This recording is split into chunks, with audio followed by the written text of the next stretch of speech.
Today on the show, Ellen Page walks among the undead. It's not a family, it's a sickness. You weigh in on your Oscar nomination snubs. And we meet Unreal's new bachelorette. I've arrived.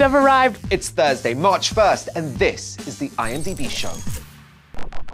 So Tim, Unreal has just returned for its third season. Are you as pumped as I am? I wouldn't say as pumped, but I'm pumped, and I know you love The Bachelor, so I'm not surprised you also love a show that's basically a scripted version of what goes on behind the scenes. Wait, what makes you think I'm a fan of The Bachelor? Is it this giant trophy I won in my Bachelor Fantasy League? It was Rachel's season. Yeah, that was a clue. Well, Unreal has a new Bachelorette in its show within the show, and she's the very intriguing Caitlin Fitzgerald. She doesn't have a trophy. My name is Caitlin Fitzgerald. You might know me from Masters of Sex, upcoming Unreal, and Sweet Bitter. My first IMDb credit, I think, is for Law & Order SVU. I played twins who'd moved to New York to become models, and one of them got involved in an exotic animal smuggling ring, as you do. My most underrated credit, I think it's probably for a show called Rectify that was on the Sundance Channel. I think not enough people know it, and it's about a man named Daniel Holden who is released from solitary confinement after 20 years, and about his re-entry into the small southern town. It's beautiful Southern Gothic poetry, I think. The job that I continue to have people come up to me about all the time is one of my first films, It's Complicated by Nancy Meyers. Harley! I'm really sorry, I didn't mean to spit on you. Who did you just see? And I think it's an incredible movie, but it will not die. And I don't ever want it to be clear. See? Too much. Okay, good note. When you arrive on set, what's the first thing that you do? Well, I'm a real morning person, so I greet everyone really cheerfully and ask for a gigantic cup of coffee. Could you tell I was being sarcastic? Yes. Today's guest is known for brilliantly creating complex yet relatable characters. From Hard Candy to Juno and Inception, she's now starring in a fresh take on zombies in The Cured, Ellen Page. You have the choice not to eat people. Well, there's the thing. We're not the only killers. We're just the ones being reminded of it. I want you to stay away from me. Welcome to the IMDb Show. Thanks for having me. The word fresh and zombies don't often get used together in a sentence, but I can use it with The Cured. Tell me how this movie switches up the zombie genre. Well, I think it, switches it up first when it takes place. It's like the zombie movie after the zombie movie you're used to seeing. It involves a part of the infected being cured, and they're sort of introducing the infected back into society. And those who've been infected by this virus, remember what they've done and have that remorse and have that grief, which they're trying to deal with while a lot of society is, of course, rejecting their presence. Your sister-in-law has agreed to take you in. Smile, Killian. Are you one of the cured? Yeah. What would Ellen Page do in this situation? These are important questions. Totally. To ask. I mean, one, I would really love to think I would be able to bring in a loved one, but I think a part of why these movies are compelling for people this genre or, the post-apocalyptic genre is because we do question what ethical and moral compromises would we make. All I've done is try to help people. It's not just for the power, then?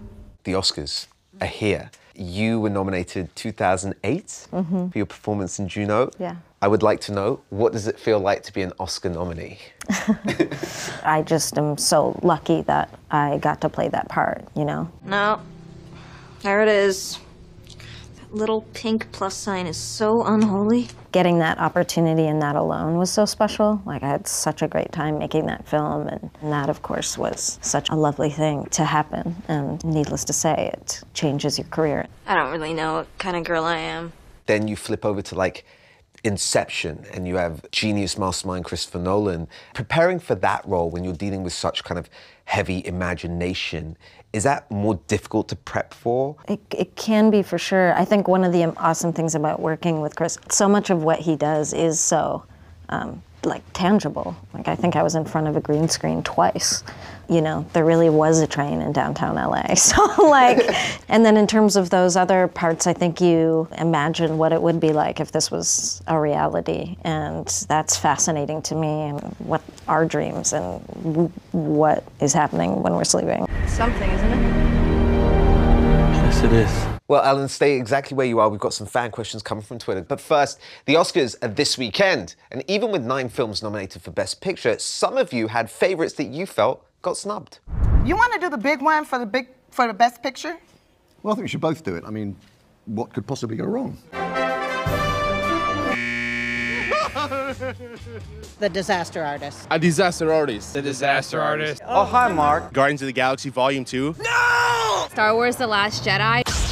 Girls Trip. The Bond, it was a great message and it was really funny. So let's go. Yeah. Wind River should have been nominated because it was a pretty badass movie. Oh wait, can I cuss or no? That's not something you get to talk about. I think that casting John Bonet. Do you know who killed John Bonet Ramsey? It was a really interesting experiment in documentary. Marshall. Great cast, great story. Enjoyed every bit of it. Don't any of you have any confidence in me? Mother. I mean, there's a lot of good things I like about that movie. Jennifer Lawrence killed it. It's just never enough. Coco. I love the Day of the Dead, and the music part of it is my element. I love music. Anything to declare? I cried like 17 times. Baby Driver. Definitely Baby Driver. I'm in, baby. It was a unique take on heist movies. I didn't actually see it, but my son, George, says it's fantastic, and I trust his judgment. You tell him, baby. So Ellen, I saw your movie The Cured last night. Absolutely loved it. We have a game we're gonna play now. Are you okay? Your zombie movie is called The Cured. There was also a fantastically gothy 80s English rock band called The Cure. So in this game, Tim and I are going to name a title, and you're going to tell us if it's the title of a zombie movie or a Cure song. Okay. All right, Just Like Heaven. Cure song. Correct. Night of the Comet. Oh, God. A zombie movie? Zombie movie. Okay. Came out in '84. The original working title for it was Teenage Mutant Horror Comet Zombies. I'll be taking requests from all you teenage comet zombies. The Funeral Party. Oof. Zombie movie? Actually a Cure song. Oh, okay. Warm Bodies. Zombie movie? Yeah, 2013. It was based on kind of a Romeo and Juliet story. Cemetery Man. The Cure. Incorrect. Oh, fuck. It sounds like a song. I'm a cemetery man. Yeah. The next one, Blood Flowers. Oh, God. Zombie movie.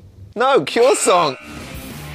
I did so badly. 3 out of 6. I'm going to think about this for 2 weeks of anxiety and stress. Stress and anxiety feels like a perfect opportunity to move along to social media questions. Oh, yes. Ellen, we have culled them from Twitter, from your fans. Are you ready? I'm ready. Laureen L. asks, you played very interesting, complex, and/or multifaceted characters. Which role was the most challenging for you, and why? I mean, that's just hard because so many roles can be challenging for different reasons where, the subject matter could be true and really difficult. It could be like a movie like Super, and that character was so extreme. You're supposed to kill him! I'm just learning! You have to teach me these things! This question's from Crystal Monday 80. Since you're currently working on Umbrella Academy, what attracted you to do this project and a TV show in general? Well, a TV show in general just seemed exciting for me, the idea of getting to be with a character for so long and have that degree of an arc, of a whole season or hopefully more, of course. And then in terms of the Umbrella Academy, just loved the material, loved the script, loved the pilot. We just finished the first episode and I'm really excited about it. Okay, guys, I think it's time for the watch list. So Ellen, out of all the movies you've done in your career, what do you think is the most underexposed film that should be added to people's watch list?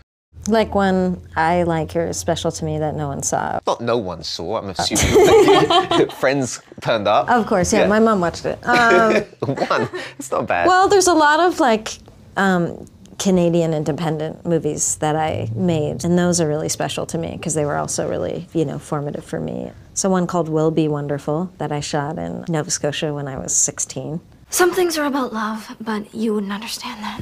Another one called The Tracy Fragments. We've got a crisis here! Everything's a crisis! We have to find him. Kerry, what's on your watch list? I mean, Juno was, one of my favorite movies in college, and Diablo Cody is one of my favorite writers, so I'm telling people to rewatch Juno. God, at school, everyone's just grabbing my belly all the time. It's crazy, but yeah, I'm a legend, They call me the cautionary whale. And also to watch Young Adult, because that is also one of my other favorites that Diablo Cody wrote. Come on, I told you you can't write in the...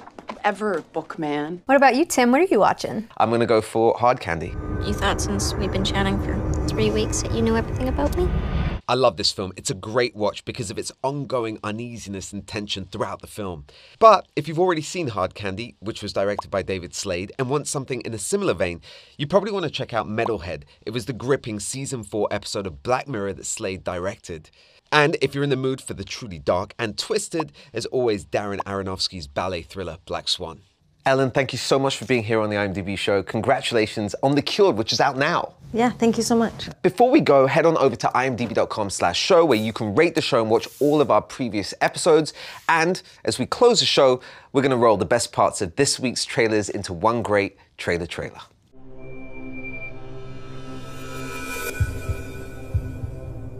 By the time you guys grow up, there won't be one book left. Maya comes from a long line of dim-witted individuals. Idiots? Idiots. Do I look like an idiot to you? Sometimes. Irene. Actually, most of the time. I brought something to take care of y'all. Oh my God, that's Molly. If you guys are down to clown, because I could take about 4 of those right now. Damn it, I gotta cut back on the sugar. It's my one true vice. We wouldn't be here if you hadn't let Guilfoyle and me waste so much time. Your inability to stop us from sucking is a failure of leadership. Okay, I see you're still in that place. I'm gonna leave you to your process.